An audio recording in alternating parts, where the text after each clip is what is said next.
Tapi memang bukan sekali dua kali keluhan terdengar ya akibat asap kebakaran hutan dan lahan di Indonesia ini sampai ke negara tetangga seperti Malaysia. Bagaimana kemudian koordinasi lanjutan untuk meminimalisir hal-hal yang tidak diinginkan? Bergabung bersama saya dari Kuching, Malaysia, Konsulat Jenderal Republik Indonesia untuk Kuching, Malaysia, Sigit Wicaksono. Pak Sigit, selamat sore dari Jakarta. Terima kasih sudah bergabung bersama kami. Selamat sore, salam dari Kuching, Sarawak. Baik, Pak Sigit, sampai saat ini kondisi atau indeks pencemaran udara yang terpantau di sana seperti apa, Pak?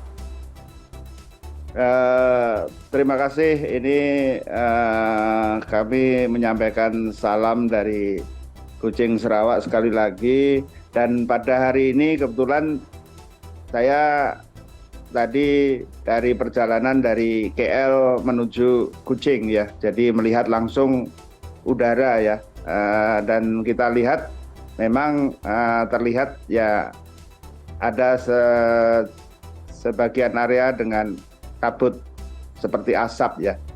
Namun satu hal ya, karena saat ini kita berada dalam kondisi anomali ya.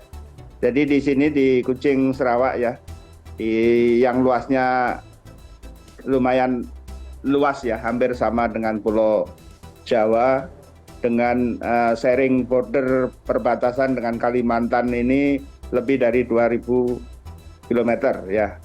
Ini kita hari ini sekarang ini sedang terjadi hujan. Jadi tadi yang saya sampaikan, faktor anomali kondisi cuaca ini juga ikut menentukan ya terhadap tadi yang menjadi concern jerbu atau asap ya, yang menyelimuti, yang tadi juga di awal beri pemberitaan juga disampaikan. Itu yang dapat kami sampaikan. Jadi kita terbantu agak tercover ya asap ini dengan sering intensitas curah hujan yang cukup sering, terutama di sepanjang border khususnya di Kuching dan sekitarnya sini. Baik, tapi secara laporan mata tadi Pak Sigit dari Kuala Lumpur menuju Kuching terpantau ada sejumlah area ya yang ternyata kualitas udaranya tidak sesehat biasanya. Tapi apakah sudah ada laporan investigasi Malaysia yang disampaikan kepada perwakilan pemerintah Indonesia mengenai penyebab polusi udara di Malaysia? Karena katanya dugaan penyebabnya adalah kebakaran hutan dan lahan di Indonesia, khususnya di Kalimantan dan Sumatera. Apakah benar hanya itu saja atau ada faktor lainnya, Pak Sigit? Ya, terima kasih sekali lagi. Jadi kita juga mencermati ya, kalau kami tentu kami bicara sebatas coverage area kami ya, wilayah akreditasi yaitu di Sarawak ini ya. Di Sarawak ini memang yang kita lihat dan kita cermati ada pandangan ya, bahkan pernyataan juga dari Kementerian Pelancongan ya beberapa waktu yang lalu. Namun kembali lagi pernyataan itu sudah beberapa minggu yang lalu dan tidak waktu itu disampaikan secara ke media setempat ya. Jadi tidak sampai berupa tulisan ataupun surat kepada perwakilan. Jadi belum ada sejauh ini untuk wilayah Sarawak. Yang tadi diberitakan kan mungkin itu berkaitan dengan area lainnya di Malaysia ya. Tentu itu nanti akan ada di atas kami juga ada Pak Duta Besar yang akan menyampaikan hal tersebut. Pak Sigit, tapi kalau di wilayah Sarawak sendiri, apa kemudian instruksinya kepada warga di tengah mungkin dampak dari kebakaran hutan dan lahan yang diduga menjadi penyumbang polusi asap di sana?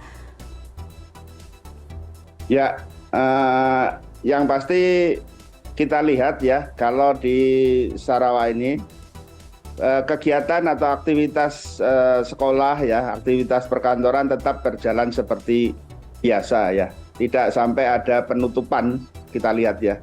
Karena itu tadi kita sekali lagi ini seperti blessing juga, karena kita intensitas curah hujannya sangat tinggi, terutama di sepanjang border yang berkaitan dengan wilayah Kuching ini. Jadi kekhawatiran yang beberapa minggu disampaikan oleh Kementerian Pelancongan ya berkaitan dengan tentunya dengan kunjungan ya, kunjungan pariwisata ya.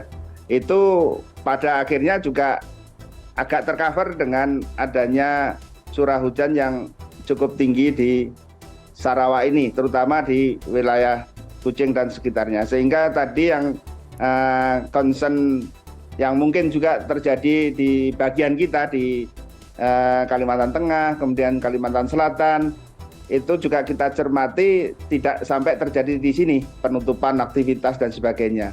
Kalau kami sebenarnya kita cukup intens berkoordinasi dengan Kalimantan Barat sebenarnya. Dan kemarin juga baru saja berjumpa dengan Bapak Sekretaris Daerah BPBD ya, Penanggulangan Bencana Daerah dari Kalbar, juga disampaikan ada memang sedikit titik ya yang tadi disampaikan di berita juga hotspot, tapi masih dalam tataran terkendali, itu yang disampaikan. Baik, koordinasinya tadi dilakukan juga oleh Pak Sigit kepada pemerintah kota dari Kalimantan Tengah dan Kalimantan Selatan khususnya. Bagaimana kemudian Anda melihat koordinasi dan pengawasan antar negara sejauh ini, karena kita tahu 2002 jauh sekali kita menandatangani perjanjian polusi asap lintas batas. Ini kan artinya kalau sudah ada keluhan berarti ada yang terganggu. Koordinasi pengawasan sejauh ini seperti apa, Pak Sigit? Baik, ini tentu menjadi concern dari dua sisi ya. Ya, apalagi kalau kita lihat kita itu paling berdekatan ini ya antara Indonesia dan Malaysia ya. Di area atau di kawasan Asia Tenggara ini ya, ASEAN ini, kita yang paling berdekatan ini, Indonesia dan Malaysia, khususnya kalau kita bicara di Pulau Kalimantan atau Borneo ini, Indonesia dengan Sarawak ya, ini paling berdekatan, dan kita juga mempunyai forum yang namanya SOSEK Malindo ya, SOSEK Malindo Sosial Ekonomi Malaysia Indonesia ini belum lama ini 1 atau 2 minggu yang lalu itu dilakukan SOSEK Malindo yang ke-36, dan memang bahasannya itu secara umum tentang ekonomi, tapi juga beberapa hal yang menyangkut isu-isu yang berkembang pun juga sempat disampaikan, tapi tidak sampai pada pembahasan yang mendalam. Dan tentu hal yang berkembang saat ini tentu perlu juga menjadi perhatian ya, di tingkat SOSEK Malindo maupun di tingkat tadi yang di kawasan di ASEAN, ataupun